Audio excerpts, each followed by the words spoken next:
الحمد لله رب العالمين، والصلاة والسلام على سيد المرسلين وعلى آله وأصحابه الطاهرين أجمعين، أما بعد، فأعوذ بالله من الشيطان الرجيم. بسم الله الرحمن الرحيم. يا أيها الذين آمنوا إن كثيرا من الأحبار والرهبان ليأكلون أموال الناس بالباطل ويصدون عن سبيل الله والذين يكنزون الذهب والفضة ولا ينفقونها في سبيل الله فبشرهم بعذاب أليم يوم يحمى عليها في نار جهنم فتكوى بها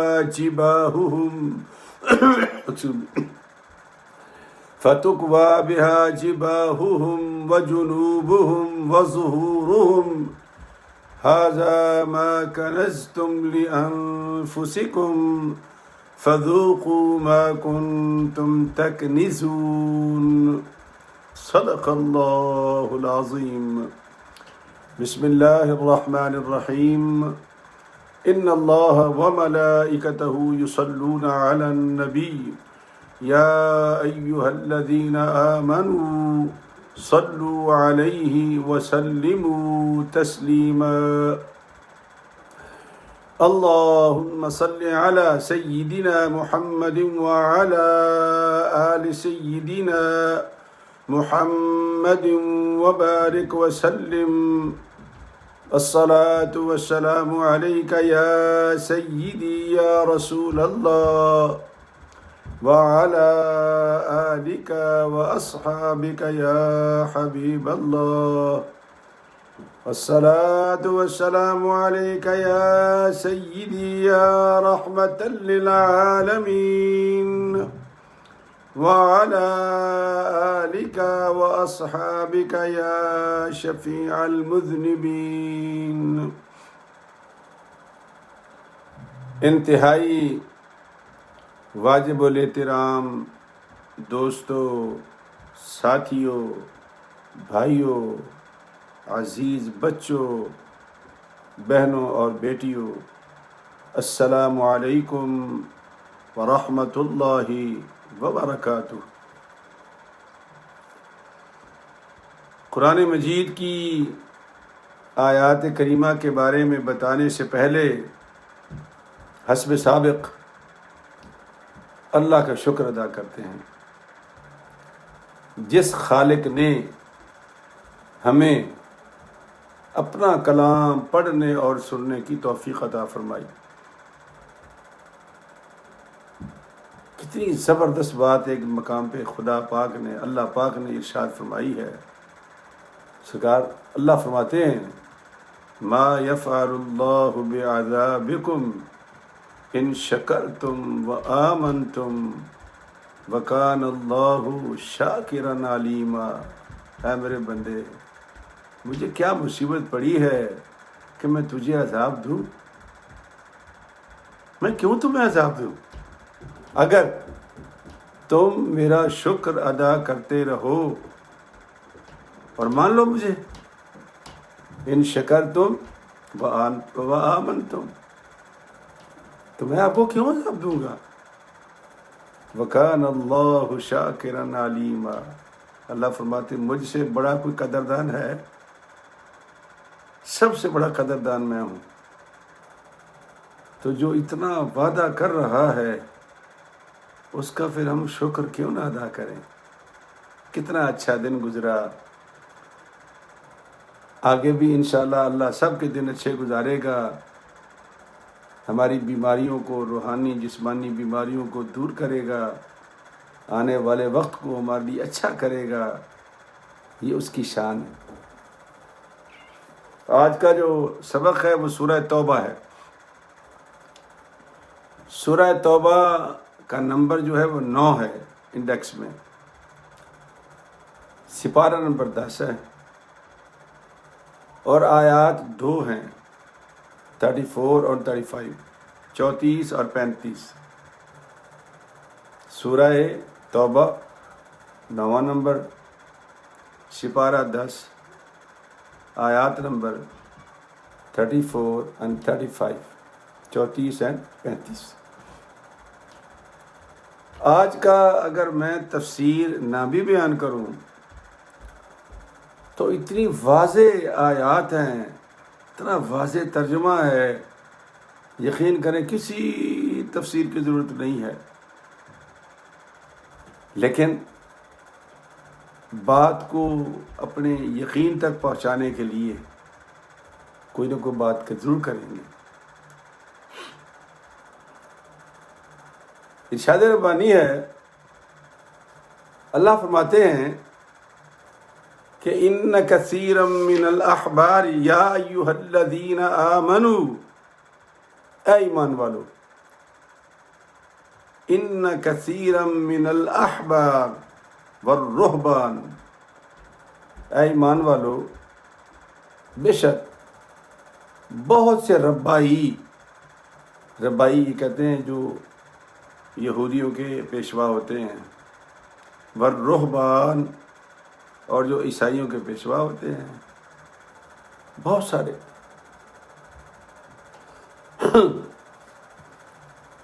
لا یاکلون، کھاتے ہیں، اموال الناس، لوگوں کے مال کو، ان کی نظریں لوگوں کے مال پر ہوتی ہے، اور کھاتے کیسے؟ بالباطل، باطل طریقے سے، وَيَصُدُّونَ عَن سَبِيلِ اللَّهِ، اور اللہ کے راستے سے روکتے ہیں۔ کھاتے کیسے تھے؟ یہ بڑی عجیب و غریب بات ہے۔ ان کے پاس اختیار ہوتا تھا، دے رکھا تھا لوگوں نے ان کو، کہ وہ پیسوں کے بدلے میں جنت کا سرٹیفکیٹ دیتے تھے، تیرے گناہ معاف ہو گئے، تو جنتی ہو گیا، اتنے پیسے تو دے دے۔ بڑے لوگوں کے کہنے پر آیات کو آگے پیچھے کر کے ان کے حق میں فتویٰ دے دیا کرتے تھے، اور پھر اس سے مال بٹورتے تھے۔ اور یہ جو رہبان ہیں، یہ بھی یہی کام کرتے تھے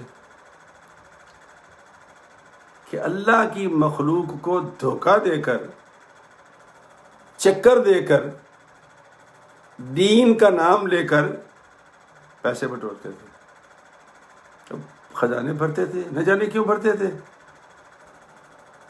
اللہ پاک کہتے ہیں کہ یہ ایک ایسی لت ہے کہ جس بندے کو یہ لگ جائے تو اللہ فرماتا ہے الذی جمع مالا وعددا، وہ روزانہ اپنی چیک بک تک وہ دیکھے گا، اپنا وہ بیلنس شیٹ دیکھے گا، اگر گھر میں رکھے ہوئے تو گنے گا اس کو روز۔ یحسب ان مالہ اخلدہ، اس کا خیال یہ ہے کہ یہ میرے پاس ہمیشہ رہے گا، یہ خیال ہے اس کا۔ سرکار دو عالم صلی اللہ علیہ وسلم فرماتے ہیں مال تو مال ہے، وہ کسی کے پاس کیوں رہے گا؟ فرمایا 3 قسم کا مال ہے، توجہ کرنے کی ضرورت ہے۔ سرکار دو عالم صلی اللہ علیہ وسلم فرماتے ہیں، سیدنا ابو ہریرہ کی روایت ہے، سرکار فرماتے ہیں کہ جو تم نے کھا لیا فنا ہو گیا، جو تم نے کھا لیا فنا ہو گیا، اور جو تم نے پہن لیا بوسیدہ ہو گیا۔ تو جگہ جگہ ڈبے بنے ہوئے ہیں، پرانے کپڑے اس میں ڈال دیتے ہیں۔ جو کھا لیا فنا ہو گیا، جو پہن لیا بوشیدہ ہو گیا۔ سرکار فرماتے تیسرا جو مال ہے وہ ہے جو تم نے اللہ کے راستے میں خرچ کر دیا۔ اللہ کے راستے میں ماں باپ کی خدمت، بہن بھائیوں کی خدمت، عزیز و اقربا کی خدمت، مسجد کی خدمت، مدرسے کی خدمت، قبرستان کی خدمت، اللہ کے راستے میں خرچ کر دیا، وہ ذخیرہ آخرت ہو گیا۔ سرکار فرماتے ہیں اور فرماتے ہیں باقی مال تو وارثوں کا ہے،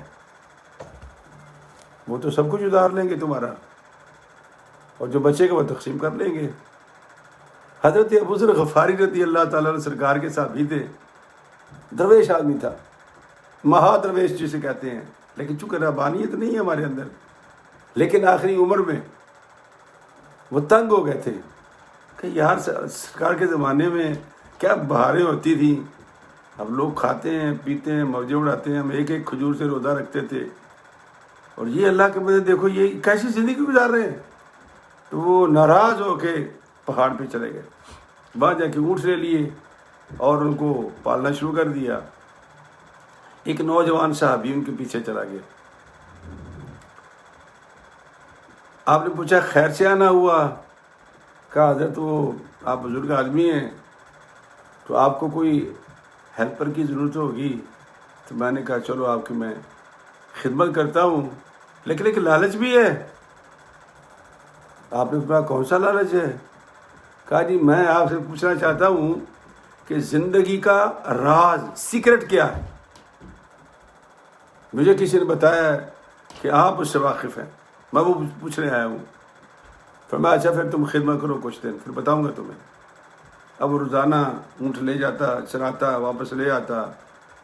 کچھ دن گزر گئے، کچھ صحابہ کرام کا گروپ حضرت ابو ذر غفاری کو ملنے آیا پہاڑ پر۔ آپ نے اس کو بلایا کہ نوجوان ادھر آ، میرے ریوڑ میں جو سب سے اچھا اونٹ ہے نا تو اس کو ذبح کر کے ان کو کھلا دے، اور جو باقی گوشت بچ جائے یہ ساتھ والے پہاڑوں میں دے کے آ۔ کہا ٹھیک ہے۔ فرمایا سن سب سے اچھا، کہا جی ٹھیک ہے۔ اور وہ چلا گیا۔ جب ریوڑ دیکھا تو ریوڑ میں تو وہ جو سب سے اچھا تھا وہ تو بڑا اعلیٰ اونٹ تھا، سواری کا اونٹ تھا، وہ جو عربی جس کو اونٹ کہتے ہیں، بختی اونٹ۔ اس نے کہا کہ بابا جی درویش آدمی ہیں، مقصود لوگوں کو کھلانا ہے، تو اس نے کوئی پکڑ کے ذبح کر کے ان کی دعوت کر دی، جو باقی بچا وہ پہاڑوں پر بھجوا دیا۔ جب وہ سارے چلے گئے، مہمان گوشت بٹ گیا، تو آپ نے پوچھا آ بیٹا ادھر بیٹھ میرے پاس، اب پوچھ کیا پوچھنا چاہتا ہے؟ کہا جی میں زندگی کا سیکرٹ پوچھنا چاہتا ہوں۔ آپ نے فرمایا کہ یہ بتا تم نے اونٹ وہ ذبح کیا تھا جو میں نے کہا تھا یا کوئی اور؟ کہا بابا جی آپ تو دیوانے آدمی ہیں، بادشاہ آدمی ہیں، بزرگ آدمی ہیں، وہ جو سب سے اعلیٰ اونٹ تھا نا وہ بختی اونٹ تھا، قبلہ وہ سواری کے لیے تھا، تو میں نے ان کو ایک اونٹ پکڑ کے کھلا دیا ہے۔ آپ نے پھر وہی بات جو سرکار دو عالم والی بات تھی فرمایا کہ زندگی کا سیکرٹ کیا ہے؟ کہتا 3 وارث ہیں، ایک تقدیر ہے، کوئی پتہ نہیں کاروبار لاس ہو جائے تمہارا، کل تک ٹھیک تھا، رات کو کاروبار ختم ہو جائے، کل تک ٹھیک ٹیکسی چلا رہا تھا، کوئی ایسی بیماری لگی راشے کی، ہاتھ کانپ رہے ہیں، ڈرائیونگ گئی، رزق گیا، اللہ حاضر کیا۔ تقدیر اسے کہتے ہیں کہ اس سے پہلے کہ تقدیر تجھے بے مال کرے، آگے بڑھ کے اپنا مال خود خرچ کر لے، یہ پہلا زندگی کا راز ہے۔ اور پھر فرمایا کہ اللہ تبارک و تعالیٰ نے جو ہمیں عقل فکر دی ہے اس کو سوچ کہ میں نے جب کہا کہ اعلیٰ اٹھ کر تو تم نے ادنا کر دیا، تو اس کا معنی یہ ہے کہ تم نے وہ نہیں کیا جو میں نے کہا تھا، اگر تو اعلیٰ کر دیتا تجھے بدلہ بھی اعلیٰ ملتا۔ اور فرمایا تیسرا یہ ہے، اس سے پہلے کہ تو بے مال ہو جائے، تقدیر تجھے بیکار کر دے یا تیری موت آ جائے، اپنا مال آگے بڑھ کے خود خرچ کر لے، تاکہ کل کلاں تمہیں جب اللہ کی بارگاہ میں پیش ہونا ہوگا تو تیرے دامن میں بھی کچھ ہوگا، اپنا مال خود خرچ کر لے۔ اور تیسرا تو وارثوں کا مال ہے ہی ہے، وہ تو تمہیں بتانے کی ضرورت بھی نہیں ہے، جاؤ گے تو وارث مالک ہو جائیں گے۔ تو اللہ تعالیٰ فرماتے ہیں میرے بندے تو مال کیوں اکٹھا کرتا ہے، کیا سبب ہے اس کا؟ اور وہ جو جن کی بات ہو رہی ہے ربائیوں کی اور پادریوں کو اس دور میں، ان کی تو وہ لاٹری لگی ہوئی تھی، چونکہ مال آ رہا تھا، حقانیت سرکار کی تسلیم کر گئے تھے، اور اگر وہ مان جاتے تو ان کی تو ساری آمدن بند ہو جاتی۔ لہذا اللہ کہتا ہے وَيَصُدُّونَ عَن سَبِيلِ اللَّهِ، وہ اللہ کے راستے پر ان کو روکتے تھے کہ کہیں ایسا نہ ہو کہ ہماری بادشاہی جاتی رہے۔ سرکار دو عالم صلی اللہ علیہ وسلم فرماتے ہیں، بخاری شریف کی حدیث ہے، فرمایا صحابہ کو فرمایا کہ تم بھی یقیناً ان کی روش پر چلو گے۔ سرکار نے فرمایا تم بھی یقیناً ان کی روش پر چلو گے اور ان کی مشابہت اختیار کرو گے، حتیٰ کہ ان کے عمل میں اور تمہارے عمل میں ذرا بھی شک نہیں رہے گا۔ ذرا غور کریں نا، اللہ ماشاء اللہ جو پیران الزام ہیں آستانوں پہ تو بیٹھتے ہی کم ہیں، وہ تو دنیا داروں کے دروازے پر ہوتے ہیں۔ مجھے بتاؤ کون سا کام کرتے ہیں وہ، کون سا تیر مارتے ہیں وہ؟ غرباء کا مریدوں کے مال پہ کروڑوں روپیہ خرچ کر دیتے ہیں، رولز رائسیں رکھی ہوئی ہیں، پراڈو رکھی ہوئی ہیں۔ کیوں بھائی یہ کون سا کام کرتے ہیں، یہ کون سی مزدوری کرتے ہیں؟ یہ دولت اکٹھی کرتے ہیں۔ اور میرے نبی نے کہا تھا سرے منہ فرق نہیں ہوگا، جو ربائی کرتے تھے، جو رہبان کرتے تھے میری امت کے، یہ لوگ بھی یہی کام کریں گے۔ ہمارے جتنے بھی اسلاف گزرے ہیں، یہ کتابیں پڑھیں نا آپ، اللہ تعالیٰ آپ کو کبھی کبھی ہاتھ لگایا کرے۔ قدوری یہ کتاب فقہ کی ہماری قدوری، وہ بزرگ جو تھے وہ کمیار تھے، وہ ہانڈیاں بناتے تھے، ہانڈی، اور قدوری ہانڈی کو کہتے ہیں۔ حضرت داؤد علیہ السلام کو اللہ پاک نے لوہار خانہ سکھایا تھا، لوہے کو پکڑتے تھے اور لوہا سیدھا ان کے ہاتھ میں ہو جاتا تھا۔ حضرت سرکار دو عالم صلی اللہ علیہ وسلم نے تجارت کی ہے اور مسجد نبوی کی تعمیر کی ہے، ابراہیم علیہ السلام نے کعبہ تعمیر کیا ہے، میسن بنے ہیں۔ ہم ان سے بڑھیں؟ ہم نہیں کام کر سکتے؟ اور جو ہم لوگ کام کرتے ہیں تو ہمارا مذاق اڑایا جاتا ہے۔ لیکن میں یہ کہتا ہوں کہ میرے مصطفیٰ نے بہت پہلے یہ کہا تھا، اور یہ لوگ جہنم کا ایندھن بنیں گے۔ تو کیسے بنیں گے؟ آؤ میں آپ کو آگے قرآن پاک میں سناتا ہوں کہ اللہ کریم نے ایک انجام کیا بیان کیا ان لوگوں کا۔ پیسہ اکٹھا ہو گیا، کروڑوں روپیہ بچوں کی شادی پہ لگا دیا، دینی ادارے، اللہ مجھے معاف کرے، میں کسی کا مخالف نہیں ہوں، اللہ ماشاء اللہ کوئی ایک آدھ ہوگا جو باوقار ہوگا، جو محتمم حضرات ہیں مدرسوں کے، یقین جانو بے تحاشا قیمتی گاڑیاں ان کے پاس ہیں، اور کبھی طالب علموں کی جا کے حالت پوچھے دینی درسگاہ کے اندر، ان کو ناشتہ نہیں ملتا صحیح معنوں میں۔ کیوں بھائی؟ تم لوگ کوئی سرٹیفکیٹ لے کے آئے ہو خدا کا کہ کام تم نے نہیں کرنا، غریبوں کے مال پہ عیاشی کرنی ہے، اسی کی پکڑ ہے، اسی کا تو حساب ہے ہمارا۔ یہ میں ان کی بات نہیں کر رہا جو 5 وقتہ نماز پڑھاتے ہیں، جمعہ پڑھاتے ہیں، خدمت کرتے ہیں مسجد کی، اور جو ان کو مشاہرہ ملتا ہے وہ کتنا ہوتا ہے؟ سب سے کم اگر کوئی مشاہرہ تو وہ امام کا اس کا حق بنتا ہے، وہ 24 آور کا ملازم ہے۔ میں تو یہ جگادریوں کی بات کر رہا ہوں، جن کے تصویریں چھپتی ہیں اخباروں میں، ان کی بات کر رہا ہوں۔ امام بیچارہ تو اپنی ڈیوٹی کر رہا ہے، جسے ڈیوٹی کہتے ہیں، اور یہ سلسلہ سرکار فاروق اعظم نے مقرر کیا تھا۔ بہرحال کبھی میں عرض کروں گا اس سلسلے میں بھی، لیکن میرے پاک پروردگار کے عظیم پیغمبر نے بتایا تھا کہ سرے منہ فرق نہیں ہوگا تمہارے اندر اور ربائیوں میں، تم یہ کرو گے۔ اللہ اکبر۔ جائز طریقے سے مال اکٹھا کرو، تمہارا حق ہے، اور جائز طریقے سے مال اکٹھا کرنے کے بعد زکوٰۃ دو۔ زکوٰۃ دینے کے بعد مال پاکیزہ ہو جائے گا، آپ جہاں مرضی خرچ کر لیں، جتنا مرضی اکٹھا ہو جائے، جتنا مرضی بچوں کے لیے چھوڑ جائیں، وہ پاکیزہ ہے۔ تو اللہ پاک نے فرمایا کہ والذین یکنزون الذهب والفضة ولا ينفقونها فی سبیل اللہ، لوگوں سے مال خرچوائیں گے، چندہ لوگوں سے لیں گے، خود نہیں دیں گے چندہ کبھی بھی، نہ سوال نہیں پیدا ہوتا۔ غریبوں سے، مریدوں سے، بیچاروں سے، ان کے گھر کے دیے بے شک بجھ رہے ہیں، لیکن پیر صاحب کی لالٹین جل رہی ہوگی۔ یہ المیہ ہے، کام کرنا ہوگا، محنت کرنی ہوگی، اور نہیں تو آستانے پہ بیٹھ کے مریدوں کو تعلیم تو دو۔ تم یا کتوں کے اور شکار پر ہوتے ہو یا دنیا داروں کے دروازے پر ہوتے ہو؟ کیا ضرورت ہے مشائخ کو کہ دنیا داروں کے پاس جائیں؟ مشائخ کی جگہ آستانہ ہوتی ہے، اس کو ضرورت نہیں کسی کے پاس جانے کی۔ آستانے پہ بیٹھ جا، اللہ کی مخلوق کو تعلیم دے، ٹائم پہ نماز پڑھا، تیرا حق بنتا ہے خدمت کرانے کا۔ میں نام لوں گا تو ناراض ہو جائیں گے لوگ مجھ سے، پہلے ایک دو نماز چھوڑ گئے میرے پیچھے۔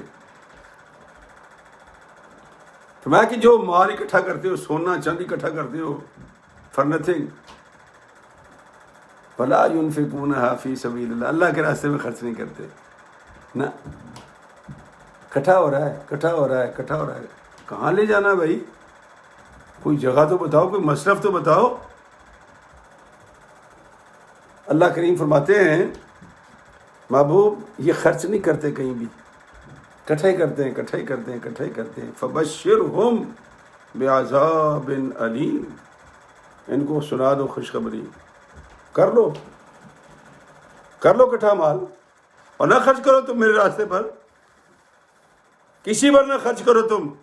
ماں تمہاری دھکے کھاتی رہے کوئی بات نہیں، بہنیں، کل میں بڑا روتا ہوں خدا کی قسم، ایک اچھے خاصے بندے کی کال آئی، کہتا استاد جی وہ بڑے بھائی کو میں بٹھا کے آیا تھا مکان میں، وہ قابض ہو گیا ہے، اب میں جا رہا ہوں جی اس پہ مقدمہ کرنے کے لیے۔ میں کہو بھائی تیرے پاس تو کوٹھی ہے یار، یہاں پر خوبصورت کوٹھی ہے، مکان تیرا پیڑ ہے، اگر وہ بھائی وہاں بیٹھا ہوا ہے تو بھائی ہے نا تیرا، تو اللہ واسطے اسے دے دے مکان، تم نے رہنا ہے وہاں جا کر؟ نہیں تو جی میرا ہے۔ کیوں تیرا ہے بھائی؟ کیا کرے گا؟ یہ جو خناس ہے نا دماغ کا، میرا ہے میرا ہے، اسی کا تو حساب ہونا ہے، تیرا کیسے ہے بھائی؟ تو ننگا پیدا ہوا تھا، تیرے اندر تو شاید کچھ نہیں تھی، کانچا بھی تیری ماں نے تجھے پہنایا تھا، تو کیا لے کے آیا تھا؟ اسی لیے قرآن کریم کی پہلی آیت ہے نا، پہلی آیت وہ ہے کہ مما رزقناہم ینفقون، ہے میرے بندے جو میں نے تمہیں دیا ہے نا اس میں سے خرچ کرنا، اپنے مال سے نہ کرنا، میرے مال سے خرچ کرنا۔ تو ہے کون سا میرا اور آپ کا سوائے اس کے جو اللہ نے دیا ہے ہمیں؟ فرمایا کہ وہ ان کو خوشخبری سناؤ محبوب، یہی بتا رہا ہوں کہ میں اس کی ضرورت نہیں ہے تشریح کی، بس آپ کو سنا رہا ہوں اللہ رسول کی باتیں، ضرورت نہیں ہے۔ اللہ کہتے ہیں کہ قیامت کا دن ہوگا، وہ سارا مال سونا چاندی اکٹھا کیا جائے گا، پیسے اکٹھے کیے جائیں گے، اور جہنم میں ان کو پگھلا کر ایک سٹیپ بنائی جائے گی، یوم یحمى علیہا فی نار جہنم، ایک سٹیپ بنائی جائے گی، اس کو تپا تپا کے فتکوی بہا جباہہم، ان کی پیشانیوں کو داغا جائے گا۔ پتہ کیوں؟ کبھی غور کیا آپ نے؟ جب بھی آپ کوئی بندہ اللہ کا، ایون دین ماں پوچھ لے تو ماتھے پہ بال آتا ہے، اور ماں جی آپ نے کیا کرنے ہیں؟ ماتھے پہ بال آئے گا۔ اللہ پاک فرماتا ہے اس کے ماتھے جلا دو، فتکوی بہا جباہہم وجنوبہم، اور یہ پہلو ماتھا ایسے، اللہ پاک فرماتا ہے اس کے پہلو کو سٹمپ کرو اسی مال سے، وجنوبہم وظہورہم، پھر وہ گھوم جاتا ہے، اپنے آپ کو ہی گھما دیتا ہے، پھیر دیتا ہے، پیٹ کر لیتا ہے۔ اللہ کہتا ہے اس کی پیٹ کو بھی داغ دو۔ فَتُقْوَىٰ بِهَا جِبَاهُهُمْ وَجُنُوبُهُمْ وَظُهُورُهُمْ هَٰذَا مَا كَنَزْتُمْ، جب وہ چیخے گا، چلائے گا، یا اللہ یہ کیا ہو رہا ہے میرے ساتھ، یہ کیا ہو گیا میرے ساتھ، چیخا گا، چلائے گا، اللہ کہے گا هَٰذَا مَا كَنَزْتُمْ لِأَنفُسِكُمْ، یہی تو وہ خزانہ ہے جو تم نے دنیا میں جمع کیا تھا۔ کس کے لیے کیا تھا؟ اپنے لیے کیا تھا نا، لِأَنفُسِكُمْ۔ اگر وہی تم میرا مال سمجھتا تو پھر کسی کو دے کے آتا نا، کسی غریب کی مدد کر کے آتا، دعا لے کے آتا۔ تو آج کل پتہ کتنے حالات خراب ہیں پاکستان میں، آپ سوچ بھی نہیں سکتے۔ ہم میں کتنے لوگ ہیں، میں ان میں شامل ہوں، کہ ہمیں کتنے لوگ ہیں، ہمیں تو 1200 ڈالر مل گئے، اور بھی مل جائیں گے ہمیں، لیکن ان کا کیا حال ہے؟ کبھی سوچا ہے کہ میری خالہ ہے، میری پھوپھی ہے، میرا چچا بھائی ہے، میری بہن ہے، چچا بہن ہے، سوچا کبھی کہ 2-4 روپے ان کو بھی بھیج دیں تاکہ 1 مہینہ تو کم از کم چولہا جل جائے؟ سوچا کبھی ہم نے؟ نہیں سوچتے ہم، ہمارے اپنے خرچے نہیں ختم ہوتے۔ لیکن قیامت کے دن اللہ پاک فرمائے گا ہَٰذَا مَا كَنَزْتُمْ لِأَنفُسِكُمْ، یہ تم مال چھوڑ کے مرے تھے، نہ تم نے کبھی زکوٰۃ دی، نہ تم نے حج کیا۔ میں نے ایک نمازی کو، اپنے نمازی کو، بڑا مالدار تھا، بڑا ہی مالدار تھا، تو میں نے کہہ دیا کہ حضرت صاحب وہ حج ہی کر لیں، اتنا پیسہ آپ کے پاس ہے۔ تو مجھے پتہ ہے کہ کہتا مسجد میں کھڑے ہو کر سن لو باتیں، کہتا میرے کو مرنے کا ٹائم نہیں ہے گا، حج کی تو کرا میں کہا تو ٹھیک کہتا ہے، کیونکہ میرا رب سچا ہے، رب کا کلام سچا ہے کہ جو پیسہ کرنے والے لوگ ہیں ان کی بڑی بری حالت ہوتی ہے کہ جی میرے پاس تو مرنے کا وقت نہیں ہے اور تم مجھے کہہ رہا کہ میں حج پہ چلا جاؤں۔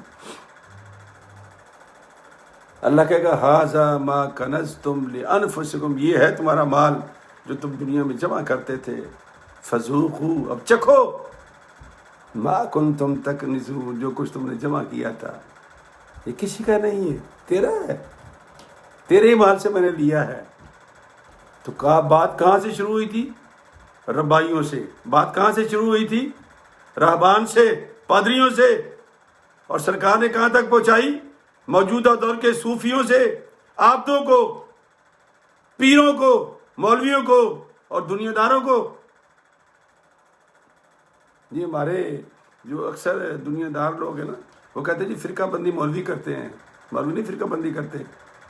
جس دفتر میں چلے جاؤ فرقہ بندی ہے وہاں پر، جس محکمے میں چلے جاؤ فرقہ بندی ہے وہاں پر، کسی جگہ چلے جاؤ، ڈاکٹروں میں، انجینئرزوں میں، ہر جگہ پر ایک دوسرے کے خلاف گروہ بندی کر رہے ہوتے ہیں، وہی اسے تفرقہ بازی کہتے ہیں۔ اور تفرقہ کسے کہتے ہیں بھائی؟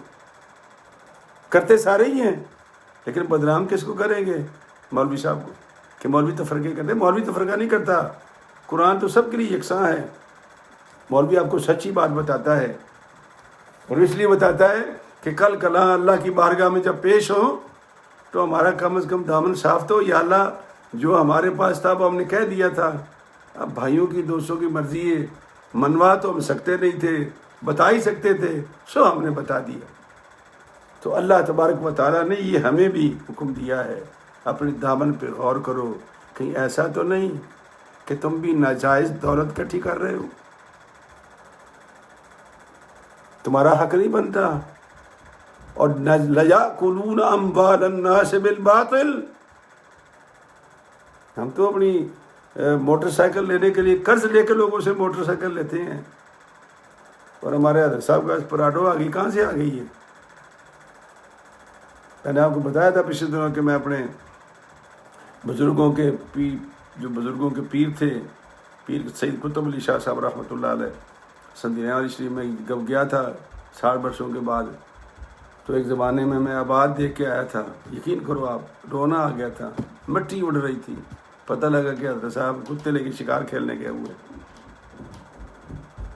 اور پیسہ آ رہا ہے، کہاں سے آ رہا ہے؟ لوگ کیوں دے رہے ہیں؟ اس کا حساب ہوگا۔ مدرسہ نہیں ہے، مسجد بھی آباد تھی، مدرسہ بھی آباد تھا، حضرت کے زمانے میں مدرسہ بھی آباد تھا، مسجد بھی آباد تھی۔ اے خانقاہوں کے سجاد نشینوں، خدا کے لیے مسجدوں کو آباد کرو، خدا کے لیے دینی ادارے آباد کرو، اور مریدوں کو لوٹنا چھوڑ دو۔ اگر ہمت اور توفیق تو ہے۔ میری آنکھوں کے سامنے والد صاحب ساتھ تھے، ایک بندہ آیا پیر قطب علی شاہ صاحب رحمۃ اللہ علیہ کے پاس، اس نے رونا شروع کر دیا، حضرت مر گیا ہوں، بچوں کے لیے دودھ نہیں ہے، لسی نہیں ہے، مانگ مانگ کے پریشان ہو گیا ہوں۔ آپ نے ایک درویش کو کہا یا فلانی بھینس اس کو کھول کے دے دے، یا بھینس دے دی، اس کو لی نہیں ہے، دی تھی۔ تو ان سجادہ نشینوں کو چاہیے کہ یہ جو میرے رب نے فرمایا نا کہ جو کام وہ کرتے تھے تم کرو گے، اللہ کے نبی نے فرمایا، آج وہ زمانہ آ گیا ہے اور آگے پتہ نہیں کہاں تک یہ جائے گا۔ تو اللہ تبارک و تعالیٰ بھائی ہمیں، میری باتیں سخت ضرور ہیں، اس میں شامل ہوں، آپ مجھے بھی پوچھ سکتے ہیں، لیکن خدا کے لیے غور کریں، اس کا حساب ہوگا ہم سے۔ اللہ تعالیٰ بھائی آپ کو بھی اور مجھے بھی اپنی فضل و کرم سے، اپنے فضل و کرم سے صحت والی زندگی عطا فرمائے، جو ہمارے بیمار ہیں ان کو شفا دے دے، جو ہمارے فوت ہو گئے ہیں اللہ ان کی مغفرت فرما دے، اور آنے والا وقت ہمارے لیے اللہ تعالیٰ باوقار کر دے۔ اور میری جو پہلی میں نے بات کی تھی نا سرکار اللہ پاک کے کلام سے کہ ما یفعل اللہ بعذابکم ان شکرتم وآمنتم وکان اللہ شاکرا علیما۔ اے میرے بندو، اگر تم شکر کرتے رہو اور مجھے مان لو تو مجھے کیا پڑی ہے کہ میں تم کو عذاب دوں؟ مجھ سے بڑا قدردان کون ہے؟ کیا خوبصورت بات کی اللہ نے۔ تو واقعی اللہ بڑا قدردان ہے۔ تو اللہ ہمیں شکر کی توفیق دے، زبان شاکر ہونی چاہیے، مر گئے حال برے حال بانکے دل نہیں، یا اللہ تعالیٰ لاکھ لاکھ شکر ہے۔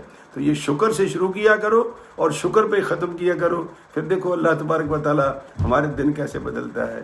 آمین۔ وآخر دعوانا ان الحمدللہ رب العالمین۔ السلام علیکم ورحمۃ اللہ وبرکاتہ۔